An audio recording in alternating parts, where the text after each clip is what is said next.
వెలుగు లేకయే చీకటిలో నడిచేటువంటి వాడు ఎవడైతే ఉన్నాడో వాడటండి యెహోవా నామమును ఆశ్రయించి తన దేవుని నమ్ముకోవాలి. యెహోవా నామమును ఆశ్రయించి తన దేవుని నమ్ముకోవాలి. మన దేవుడు ఎవరండి?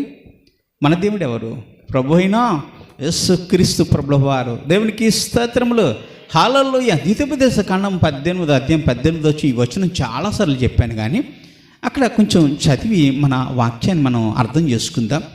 ద్వితీయోపదేశ కాండము 18వ అధ్యాయము 18వ వచనం. అయితే ఒక సేవకుడిని నియమించబోతున్నాను. ఆ సేవకుడి యొక్క నోటిలో నా మాటలు ఉంచుతాను. ఆ ఉంచిన మాటలు ప్రతిదీ కూడా మీకు కొన్ని మాటలు, మీకు కొన్ని మాటలు, మీకు కొన్ని మాటలు, అలాగ ప్రపంచం అంతా కూడా అనేక మాటలు ఆయన పంచుతాడు. ఎవరి మాటలు ఇవి? దేవుని మాటలు. ఈ దేవుని మాటలు తన సేవకుడి నోట్లో ఉంచినప్పుడు ఆయన